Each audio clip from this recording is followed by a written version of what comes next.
We came up with the idea of create a civilization because a colleague suggested it to me. And so I went to Jenn and pitched it to her and said, do you think this is a good project? And she's like, yeah, let's run with it. The project has a driving question, which is what are the aspects of pre-existing civilizations that you have stolen to create your own civilization? So students were told they will be able to steal, adapt, and change ideas from these pre-existing civilizations that have been proven to exist. For religion, we stole polytheism from ancient Egypt. We stole the Gulf and coracle boats from ancient Mesopotamia. I find sometimes as soon as you start talking about ancient civilizations, boys and girls kind of glaze over and lose interest. But through the knowledge of the fact that they were going to create their own civilization and they needed to stay focused on what we were learning, I found that really helped with their engagement. So we really had to make sure that there were very clear benchmarks in place so the students understood that they needed to think about government, that they needed to think about the social structure, that they needed to think about the military. Well, our civilization had to be perfect.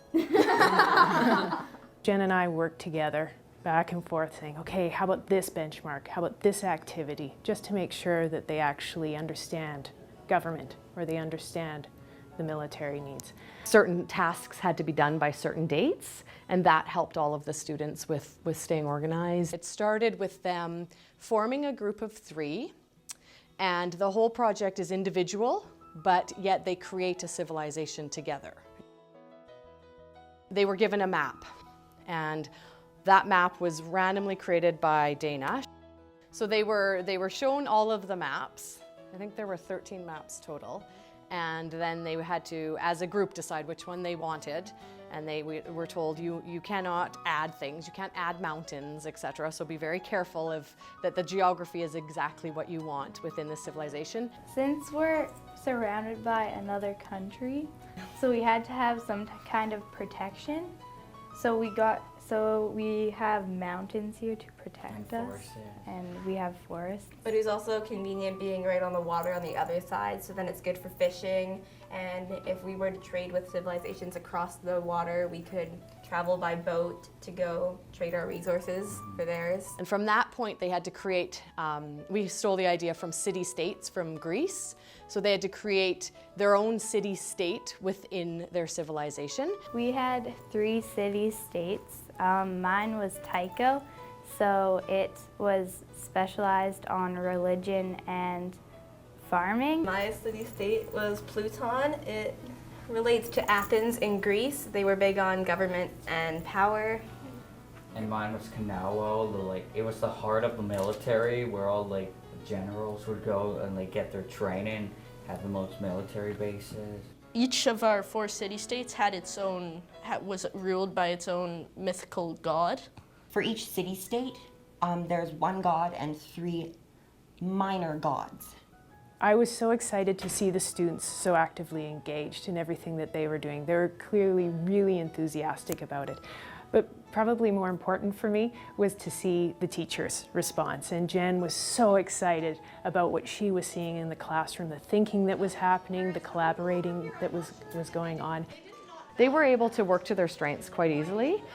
And in terms of their extension project, that was just the time to let it shine, what's your strength. We were asked to do an extension just to extend what we know about our civilization. And my extension was making a clay model of the temple in the water. I just made a big flag of the flag of our civilization. Some kids made shields and weapons because that's what interested them. Some did writing, some created poetry, some beaded things to show examples of their religious beliefs or whatever. Some of the students created the laws of their civilization, and they wanted to find a way to represent the laws. Other kids made a scaled down version of a torture chamber that within their laws, one of the punishments was if you do this, you will be sent to the torture chamber. They used their hands and created something. Some of the kids that are writers created a story. Some created stories of their gods and goddesses and how they came to be, their creation stories essentially of their gods and goddesses. We didn't quite know what was going to come into this school. It gave them this freedom of creativity, yet they could also justify where the heart of the idea came from. And I think that choice allowed them to be very creative. Also being very accountable to others, because even though it was all individually driven, you couldn't move forward with the next benchmark if your team members weren't ready to move forward. When you kind of look at the project, you think that it's 3 people that have been grouped together to make one big project. So it's not like it's one person's that they did it all by themselves. It's like a whole bunch of ideas that made one big product. That really is the hardest part about a good project-based learning project, is that there's so much time beforehand planning and making sure that we have all the steps in place so that the kids can really wrestle with the curriculum themselves and come up with the answers by themselves, even though we've really guided them to come to that final project. I think this project really helped because we definitely remember what we stole, so we remember all that information a lot better. So